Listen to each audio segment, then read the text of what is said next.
The Indiana Fever were never supposed to be here.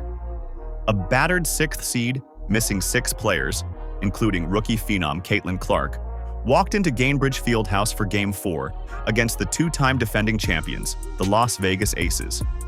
Everyone expected a coronation for Vegas. Instead, they got a nightmare. This wasn't just a playoff win, it was a seismic shock that flipped the balance of the WNBA postseason. From the opening tip, it was clear. Indiana wasn't backing down. Kelsey Mitchell, overlooked for years, played like a superstar. She lit up the scoreboard with 25 points, burying jumpers, attacking the rim, and closing the game with ice-cold free throws while the crowd erupted in MVP chants.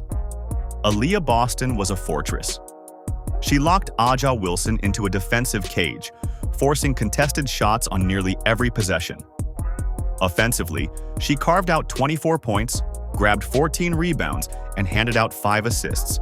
It was domination on both ends of the floor. And then came Lexi Hull. Battling through a painful back injury, Hull played like her body didn't matter. 4 steals, 7 rebounds, endless hustle plays.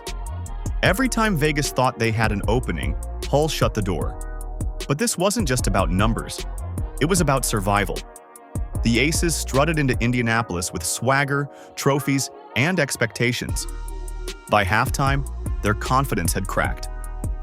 And when Becky Hammon burned a timeout she didn't even have, handing Indiana a technical foul and an extra possession, the entire arena felt the shift.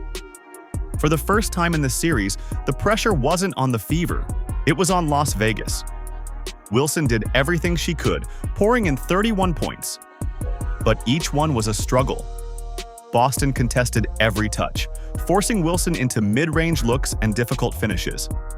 And when the whistles finally tilted toward balance, Vegas unraveled. Post-game, instead of acknowledging the Fever's grit, Wilson lashed out, sarcastically claiming Boston had a special whistle from the referees.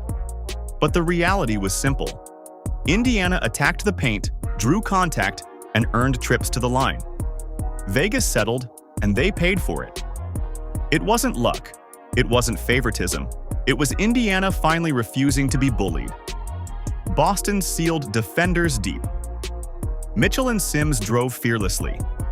Hull forced turnovers.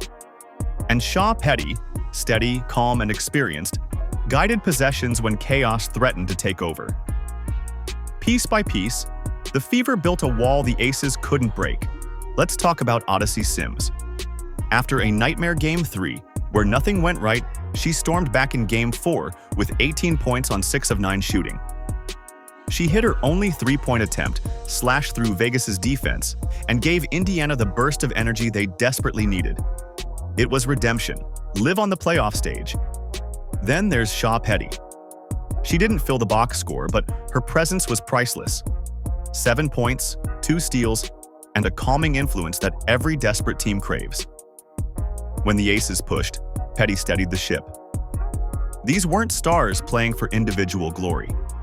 This was a group built on resilience, living out Boston's mantra, "We over me."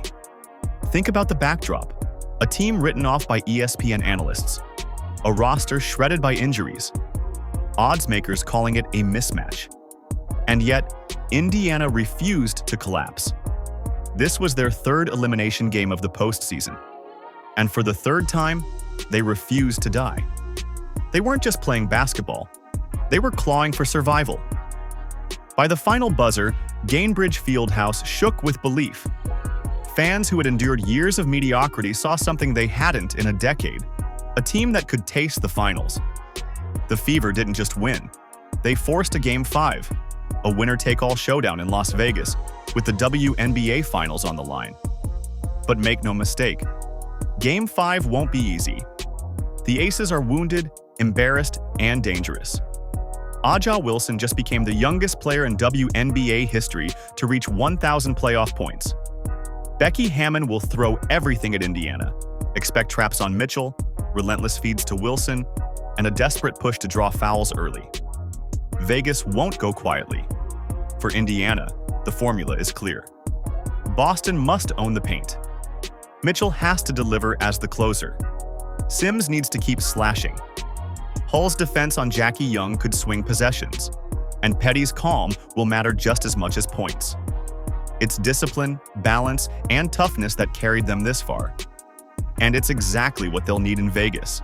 This is bigger than just one series. Think about the arc. In 2015, when the Fever last made the finals, Caitlin Clark was in high school.